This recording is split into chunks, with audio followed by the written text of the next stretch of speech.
Welcome to the Golden Age of Cardboard podcast, where we remember a time when stacks of cards were held together with rubber bands and Mickey Mantles were put in bike spokes.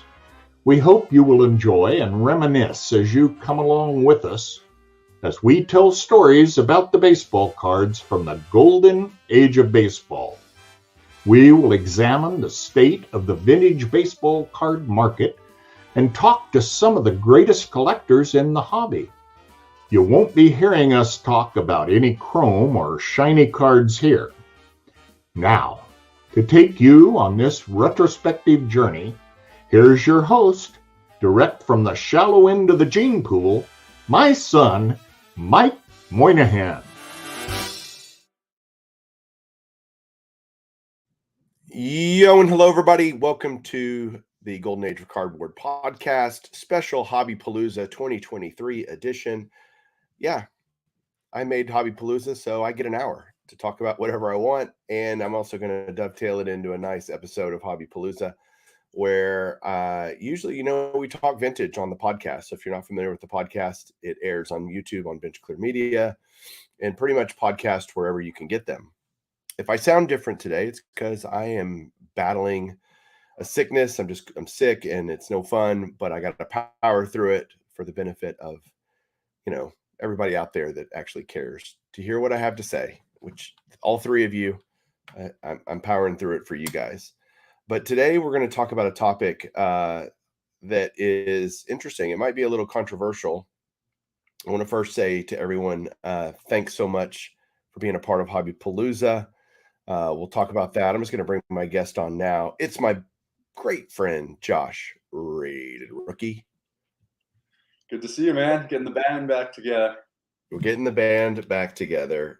I've got to put my glasses on so I can actually read all the comments that are coming in. Yeah, thanks for Hobby Palooza. You like Hobby Palooza, Josh?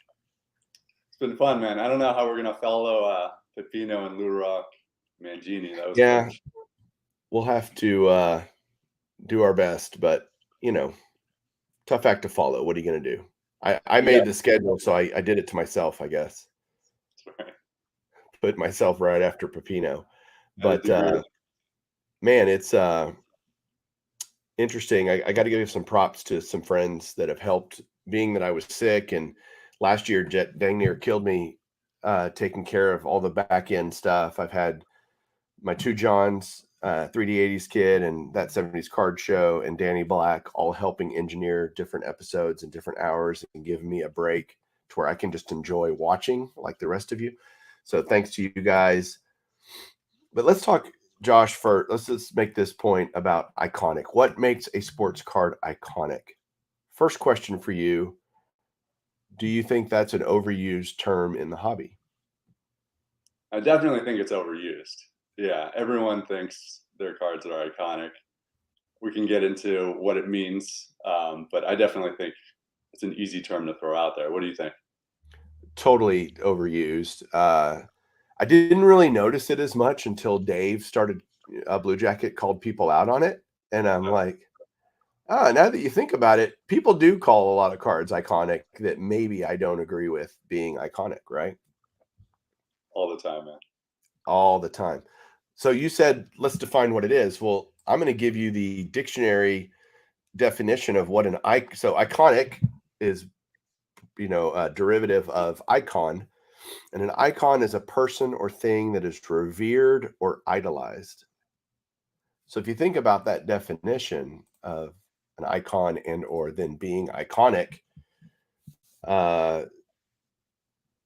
something has to be revered. So does that make it, or idolized, right? So does that make it subjective or objective in terms of what someone might consider iconic? It's a good question. For me, it's subjective. I think it needs to hit certain threshold in terms of impact on the hobby, the set, the technology, the player.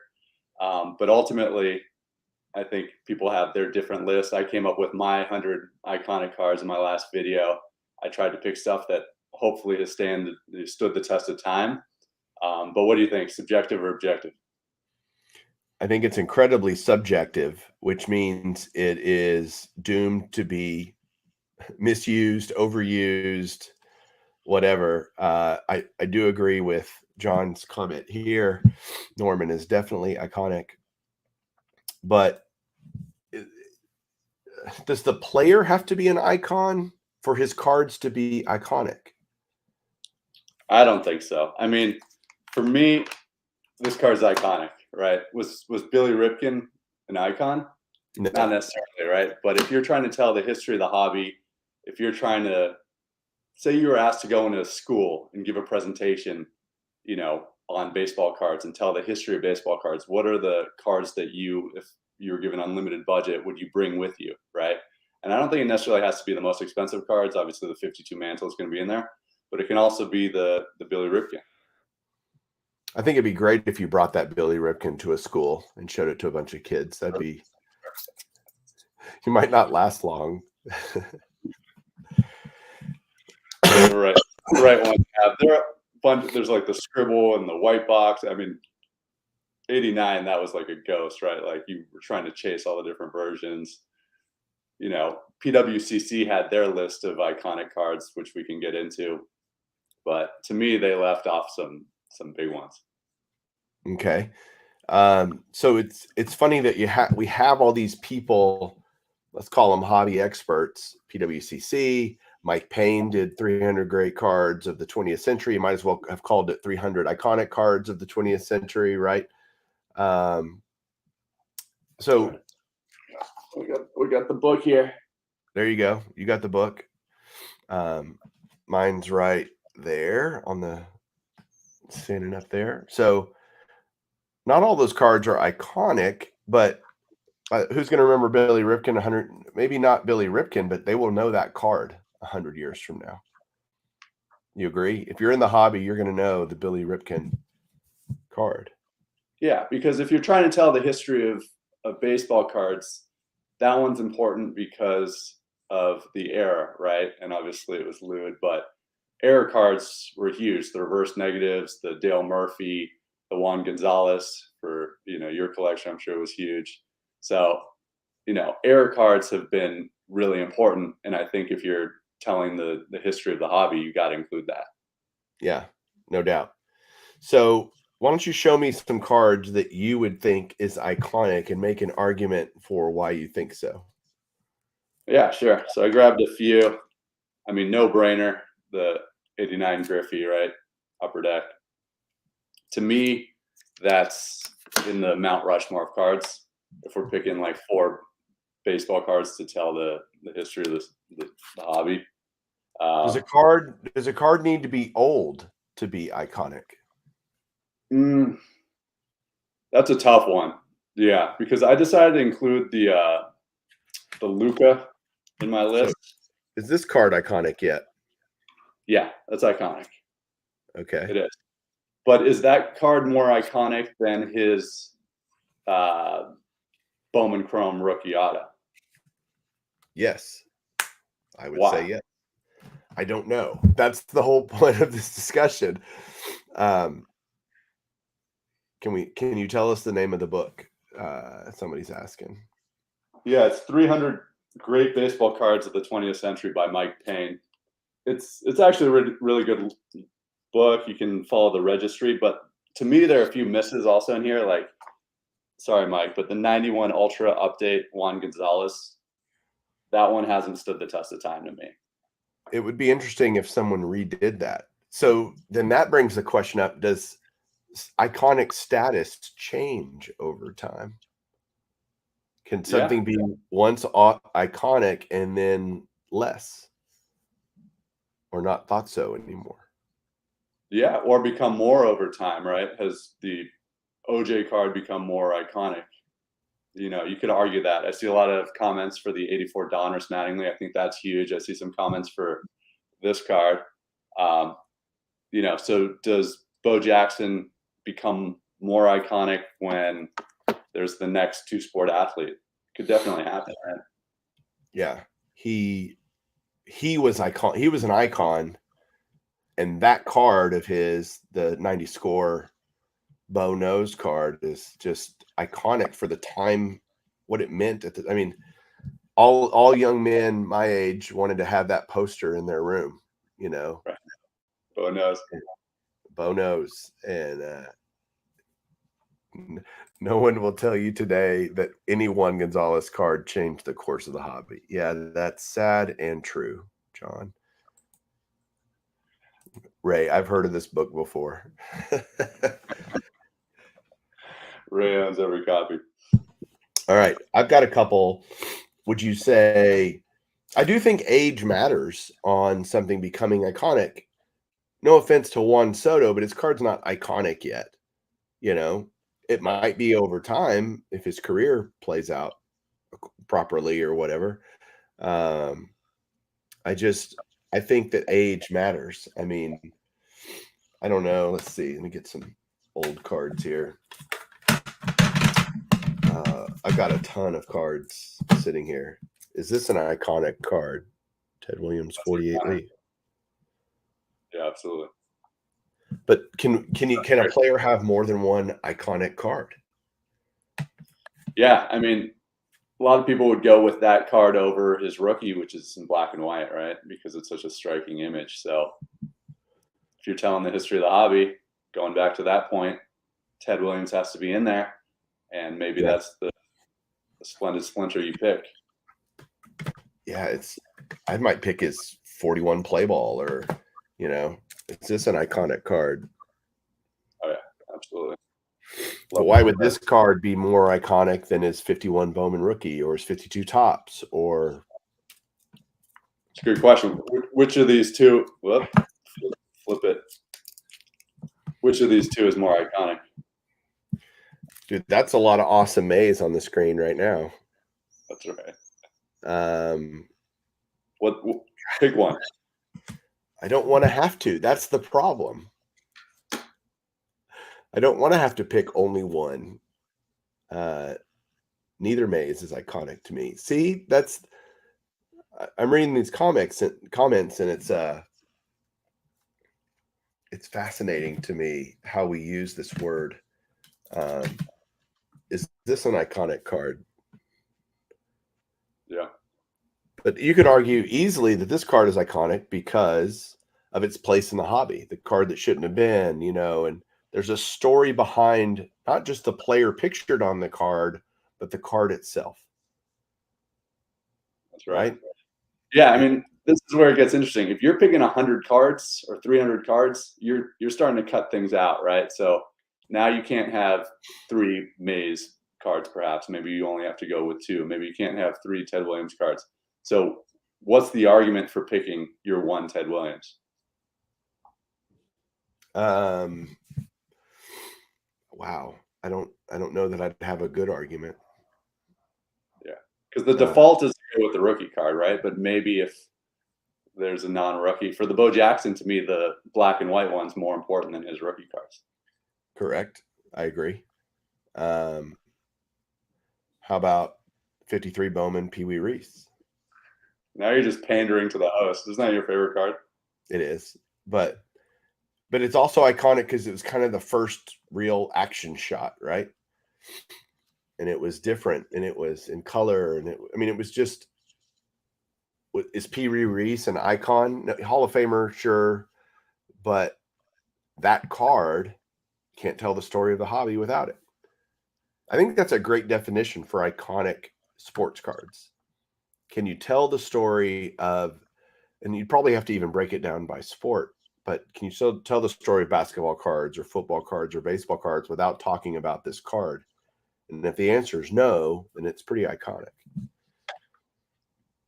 Yeah, I agree with that. So if you're thinking about the Mount Rushmore of baseball cards, pick 4. Yeah. What's on your Mount Rushmore? Sadly, the 52 tops Mantle. I agree. And I say sadly just because I think that card is slightly overrated.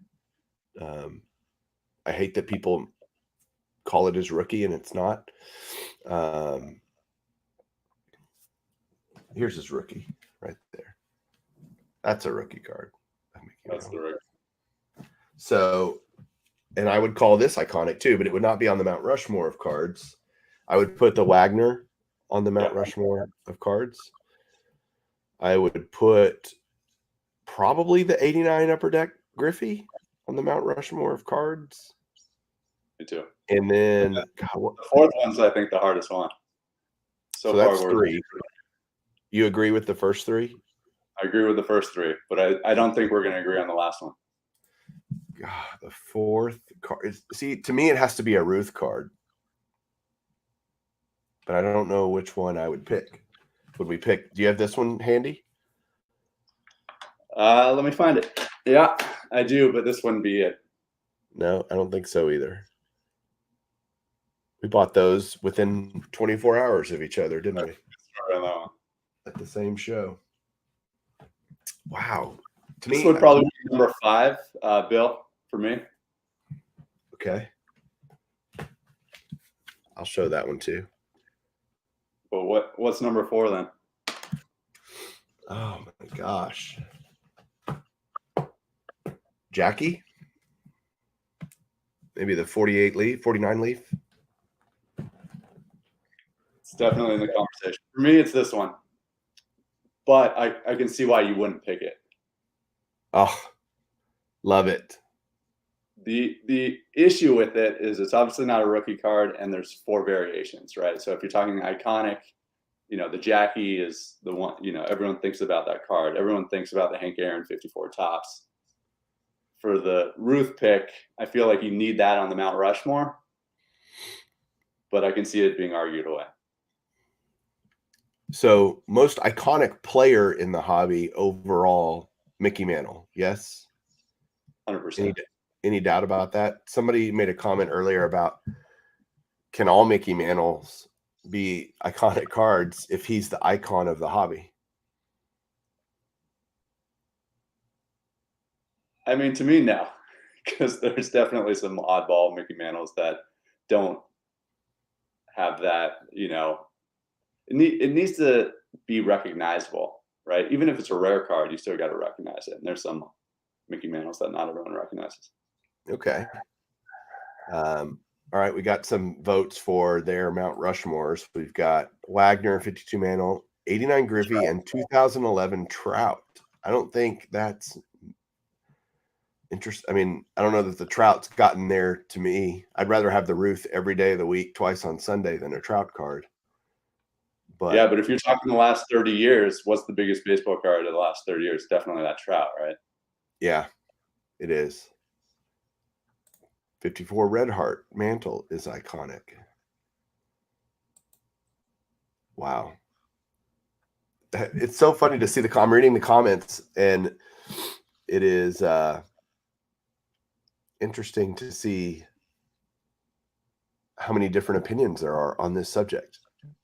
Yeah. Ray makes a good point there that the Sporting News Ruth can be in there too. It's just such an expensive card, right?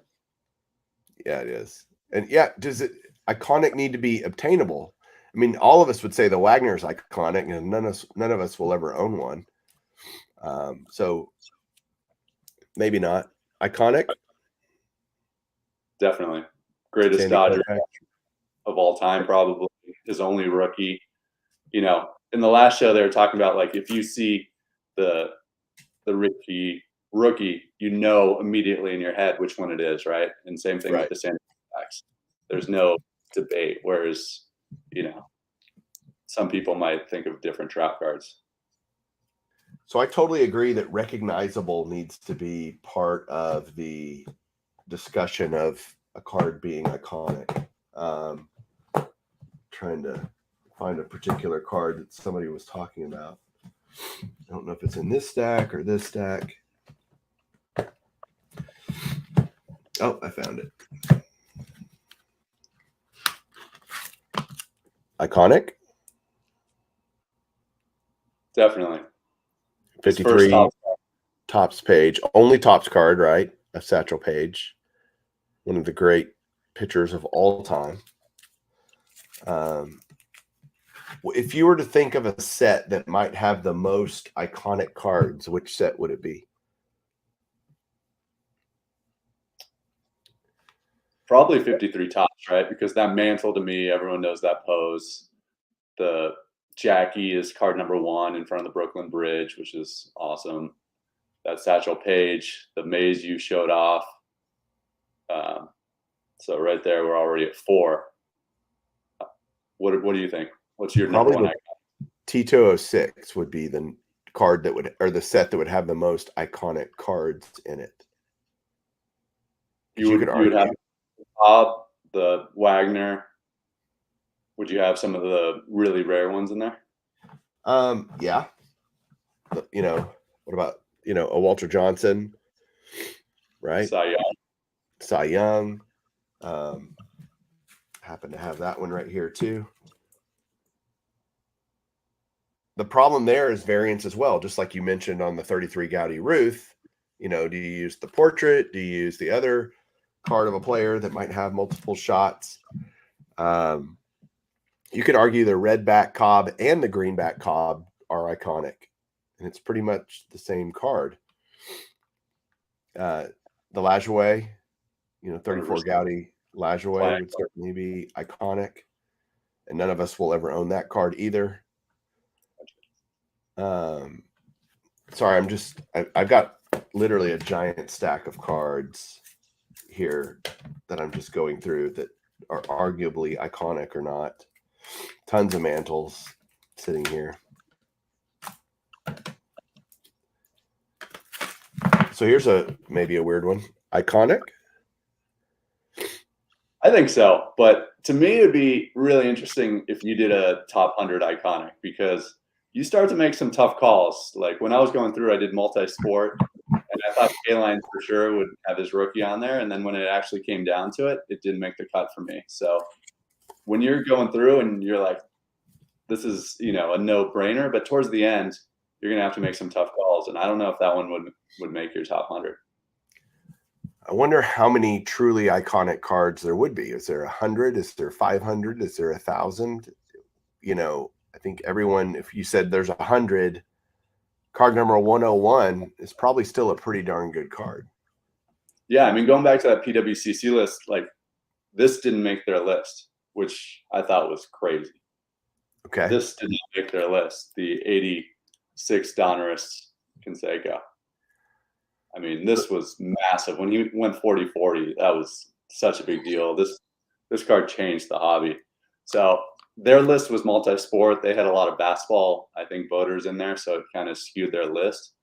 But you got to have the Pete Rose and the Canseco in there for me.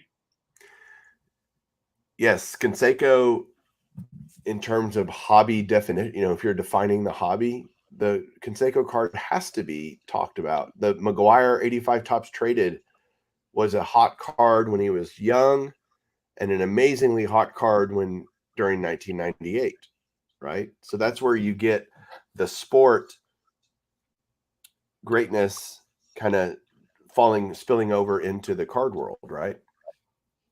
Yeah, I mean, the 85 Olympic McGuire has to be in there. This wasn't in there either, the George Brett rookie. I thought that was a miss. But it's hard. I mean, it's hard coming up with 100. They had like Pokemon and stuff in there too, which I don't collect. So I encourage anyone to do their list. They didn't have the 56 Mantle in there either. Yeah. But they had a lot of like Jordan inserts, right? So it was a different crowd. To me, you got to have the Pete Rose in there. You just have to. And to me, you have to separate it by sport. I think you could have a completely different. I mean, each sport would have unique characteristics that make cards in that sport iconic, right? So, I think it'd be better to do it by sport instead of commingling the sports like they did on that list, for example. Before I get too much further, I need to mention this.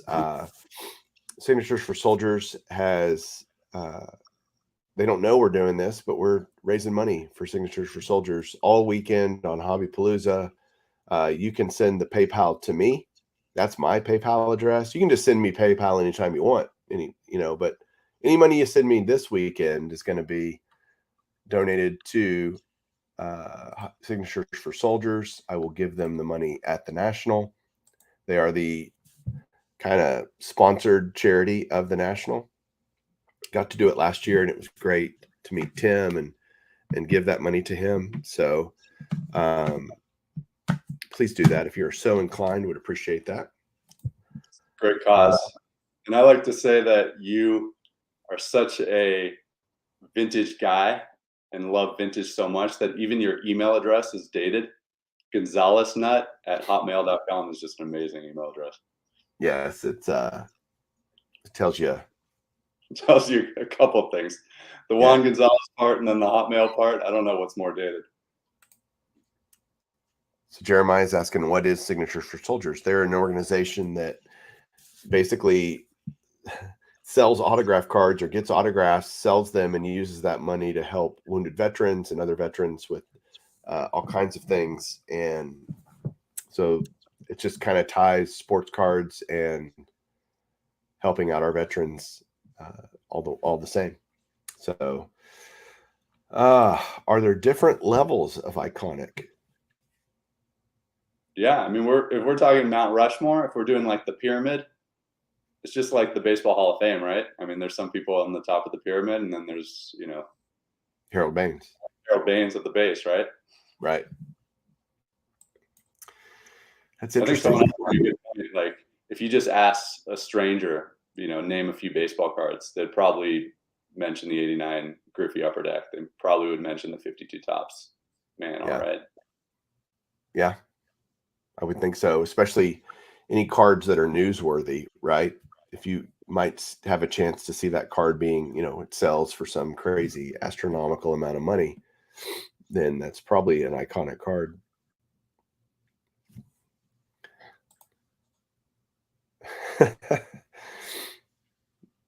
That's pretty funny. Try to derive a formula out of if Juan Gonzalez played in this era, his Bowman Red would be selling for $100K right now. Right? Sad but true. Yeah, and again, I think it's important. We've talked about it. The player's status in the sport as an icon, not necessarily equal to sports card iconicness, right?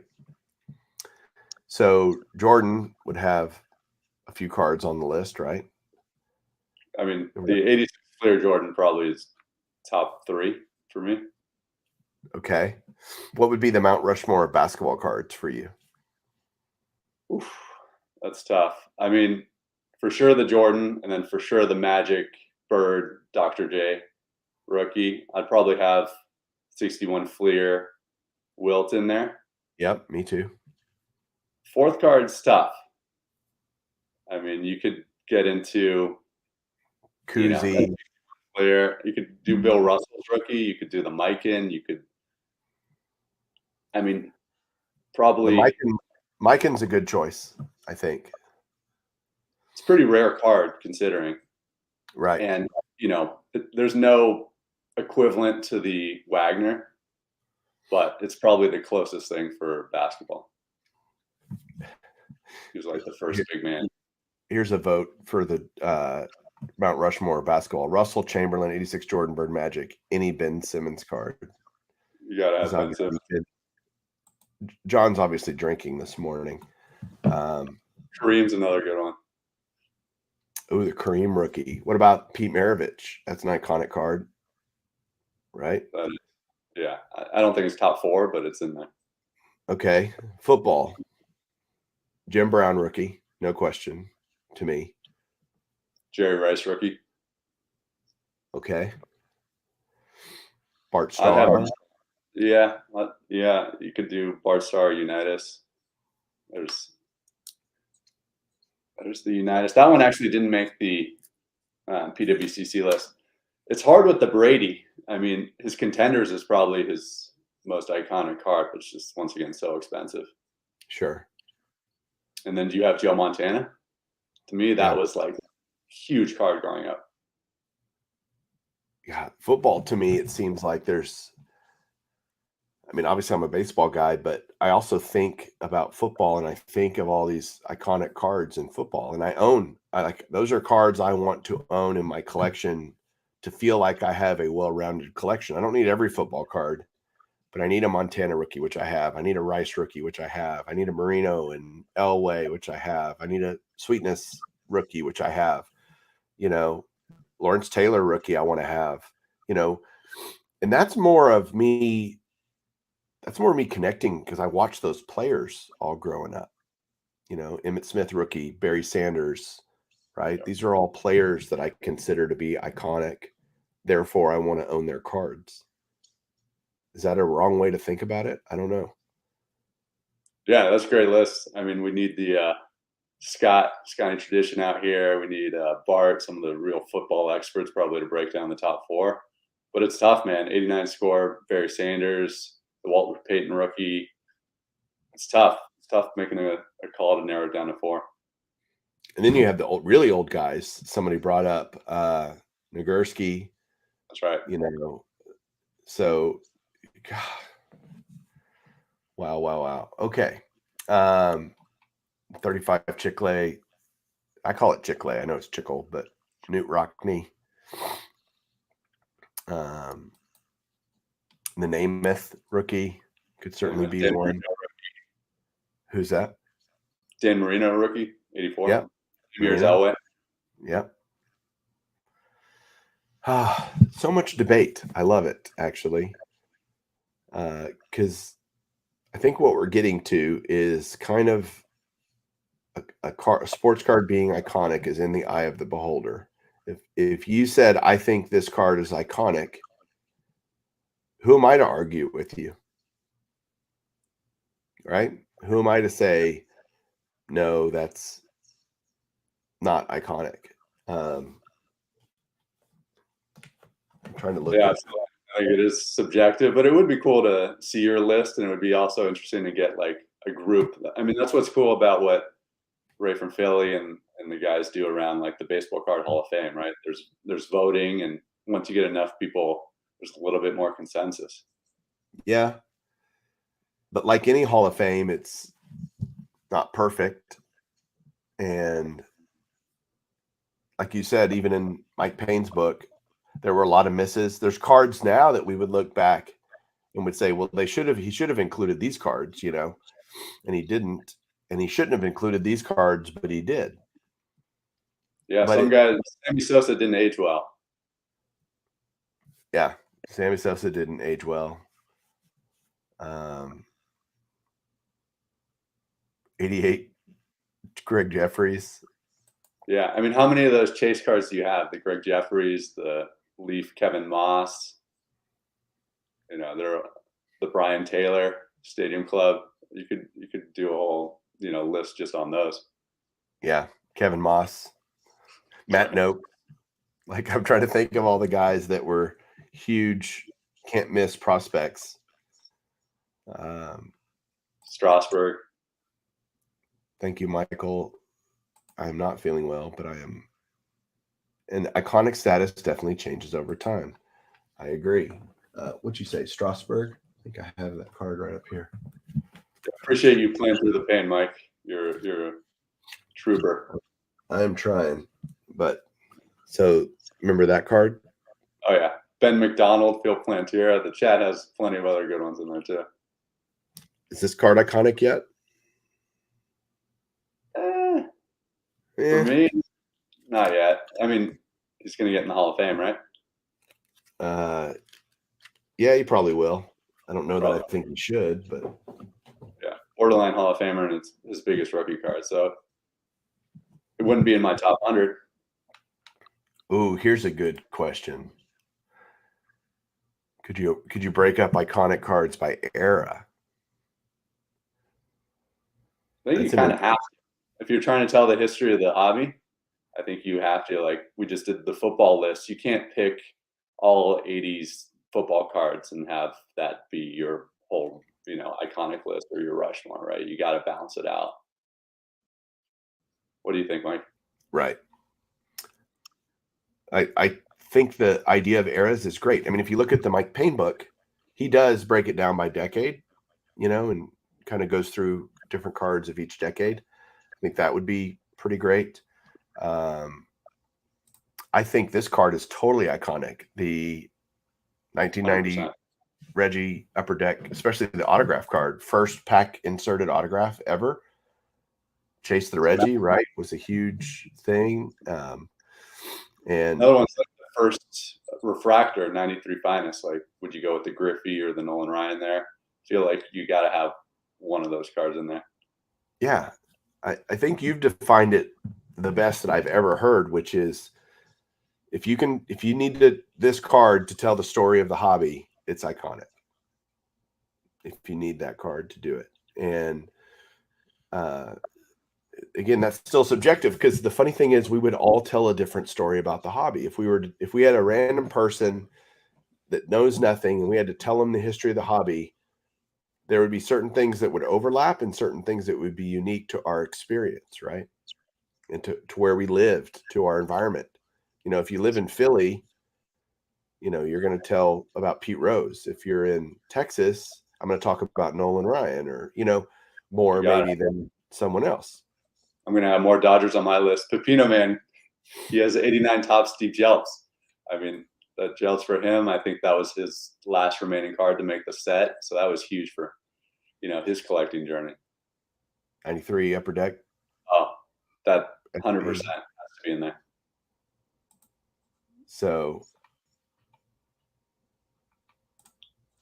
iconic should transcend eras. Otherwise, they're just timely, he says. So interesting. But you can tell the eras of the sports card, story. I mean, the 93 SP was different. The 93 finest set was different. They launched a new technology, a new way to look at cards, right? Refractors became a thing, and that matters in the history of the hobby to me. Yeah, I mean, if it takes the hobby in a whole new direction, right? We didn't know that refractors would have this kind of life. We didn't know that, autograph pack pulled cards would be that meaningful. I mean, the Pujols rookie auto, that could be argued too, because that kind of changed the direction of the hobby with the rookie autos. Even 93, like if you were to say Jeter, you could say, yeah, his SP card was cool. What about his gold card? That's the first year of gold cards. So now you have this parallel. It launched parallels, right? For a long time, it was just regular and gold, and now we have every color under the rainbow as a parallel. But it launched a new era, launched a new direction for the hobby. So do you think it's harder now for a card to become iconic because there's so many different variations? Yes. Because which one do you pick? Right? I think it's easier to be iconic in the vintage era because there was, like you said, Koufax only has one rookie card. 91 Desert Storm cards are iconic to me. Yeah, and those have an amazing story. They do. How cool is that? Hopefully we don't have another war like that where we need to have cards made specifically for the soldiers fighting in that war. That's right. Let's hope that doesn't happen. We'll have Ukrainian, free Ukraine Topps cards put out. They'll put out a special set or something. Yeah, I mean, I didn't even know about those cards when they first came out, right? So that grew in importance over time. Pepino, the size of Bruce Bochy's head is iconic. I'd love to hear Pepino's definition of iconic. Yeah, he needs to do a whole video on that, just defining what iconic is to him. 57 Topps cards can be considered iconic. So that brings up a great point. I think a set can be iconic beyond just a particular card in the set because of what it meant to the hobby. 57 Topps, for example. Would you go Frank Robinson rookie, or what card would you even pick that year? I would probably pick the Robinson rookie, and definitely an iconic card in my opinion. is that one. Now everybody's being silly. Goonies cards were iconic. Yeah, I mean, the bust thing is interesting, right? What if Zion becomes a total bust, but we still look back on his cards and kind of reminds us about the pandemic, or, it tells us about what collecting was like in 2020. I've literally thought about doing an entire episode on the top 10 dumbest things that happened during the pandemic, and in using the top 10 cards that got stupid expensive because of the pandemic, like the Bol rookie, or who's that other guard? Kobe White. No, gosh darn it. There's another kid that played for the Knicks and guard. Dang it. I don't know. There were a lot of basketball cards that went nuts during the pandemic that have no reason to be nuts. But does that make the Zion card any less iconic, because it represented a point in time in the hobby that will probably never be duplicated? Yeah, I mean, we should look back on that in 10 years, right? If a lot of people ended up coming into the hobby during the pandemic, and if they stick around and they think about, like, what was the first card that they ever bought, it might be the Zion or the Luka, right? And so to them, it might hold a special place in their heart, even if it's no longer valuable. I mean, if that's the definition of it, then Gavin Lux is iconic. It's a sore subject for a Dodger fan. But that card got submitted so much, because it just happened to be at the perfect confluence of time or whatever. It is crazy to see, like, the most submitted cards to PSA. It's completely out of whack with Gavin Lux up there. It is.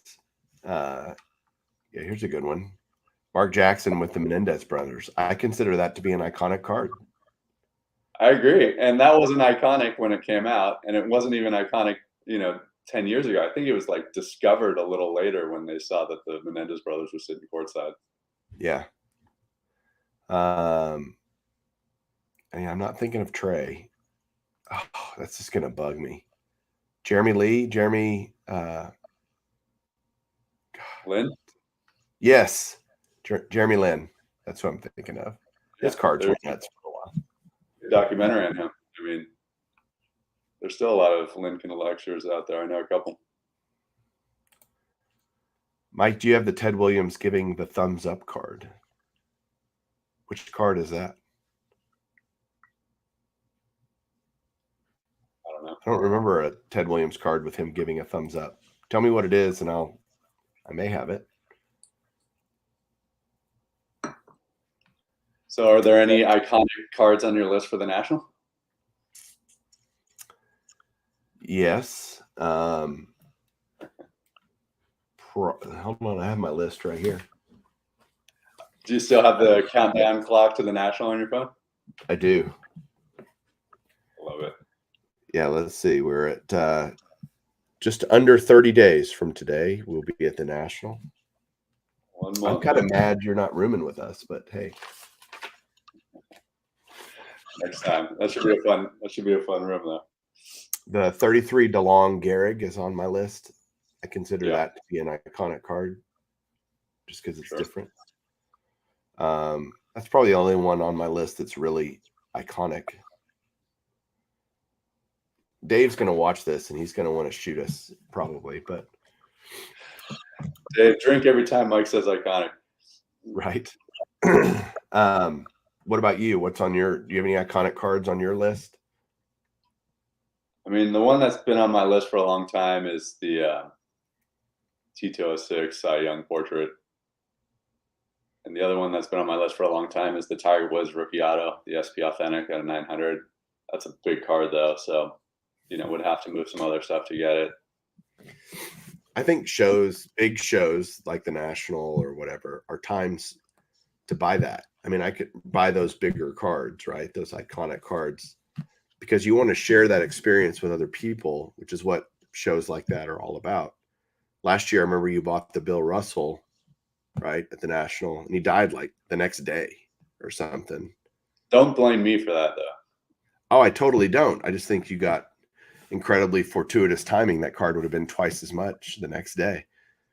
Yeah, that's pretty crazy. I mean, also just to have like a lot of your friends help you with the process, look at the card, maybe talk you out of it if it's a bad, version of it. If you get too set on one card, sometimes it's nice to, have a buddy look at it and be like, yeah, you can be a little more patient. So 100%, it's kind of is a fun way to look back at the national. You're like, oh, that's the year I got X card, but it's also great that you can do it in like a communal way with your friends. Did you buy your Maze rookie at the National? Yeah, I did. And I think you bought yours, right? At the National. But mine was 2019. You bought yours last year or 2 years ago? Yeah, 2 years ago. Yeah, you got yours the year Nate got his, right? Yeah. Yeah, that was a good buy. And Andrew helped me with that purchase. And I've said, what he was like, I called him. I'm like, I think I'm about to make a bad decision. Come over here. And he said, no, you're making a good decision. And so it turns out that was a really good decision to buy that card when I did. But I just wanted a Maze rookie. I thought it was a fantastic. I think it's an iconic card. I'm going to use that word again. Drink. Everyone drink. Yeah, I mean, you also helped me like negotiate deals, sometimes playing the bad cop a little bit and coming in, and the Mantle rookie, you kind of set like a lower price than I think the dealer originally wanted to go to. But he took it, right? Eventually took it. Yeah. Can Josh still come to the pillow fights at the National? It's a good question. Yes, you're still invited to the pillow fights. Absolutely. Yep. Pepino did touch my willy at the National. He did. Pepino likes to lick his cards too, so I don't know what happened with that one. Well, luckily it was already encased, or else I wouldn't have let him touch it because I knew he would lick it or wipe it, somewhere that I wouldn't want to need to disinfect the card after we were done. We only got a couple minutes left. I think we've done a good job of not answering the question about what a card needs to be iconic. And I think that's the whole point, is that it is rather subjective, and that's okay. I do think collectors and people should use that word to describe a card with some amount of reverence, in terms of like, hey, don't just call every card, man, this is such an iconic card. Think about that. I do want to give one. Oh, go ahead, Josh. No, I mean, a lot of us have more cards than we probably know what to do with, and I think it's a good exercise being like, what are the cards that really matter to us? What's going to stand the test of time that we're going to be happy is in our collection? And this is one way to look at it. Yeah, for sure. Thank you to everyone who donated during this stream. Appreciate it. 2 signatures for soldiers. We've got, who's up next on this? I think it's John Newman doing a little Sports Card Nation. He's doing a vintage roundtable. We should have been invited to that, Josh. Didn't make the cut. We did not make the cut on that. Plus, I need to go sleep for a little bit so I can get better. Man, I'm looking forward to seeing you at the show for sure. We both get in on Tuesday, and you're leaving Saturday or Sunday? Saturday. Same day as you, right? Yeah, I'm leaving Saturday. Is Sunday for you that big a deal at the National? Do you think it's overhyped maybe? I mean, it's nice. One of my son's birthdays falls that weekend, so I definitely can't go this year. But, one year I was there, it was like half empty on Sundays, and people were just like clearing out their showcases. So, it's not my favorite day, but you can probably get some deals if that's what you're looking for. What is your favorite day of the show? Wow, good question. Maybe Thursday, Friday, earlier, when you're first taking it all in. How about you? Mine's Wednesday, because it's all there. Right. It's limitless. So much potential. Well, there's just, if you want a certain card, if I want a 33 DeLong Gehrig, they'll all be there on Wednesday. People will start snatching them up. Say that again, Josh. Everyone's going to be looking out for that card for you. We'll be texting you. I hope so. I hope I have enough money to be able to buy it, but Pepino hopes I have cardboard dreams. I do dream about baseball cards. Is that sad? I do too, actually. I don't think it's something to be embarrassed about. Good. Not embarrassed. Well, guys, our time is up. Make sure you go check out all the rest of Hobby Palooza today. It'll finish up tonight. Next up is Sports Card Nation, John Newman and friends doing a vintage roundtable. Go enjoy. Talk to you guys soon. Keep collecting. Thanks, Josh. Yes, great seeing you. Let's end this sucker. See you guys later. Keep collecting.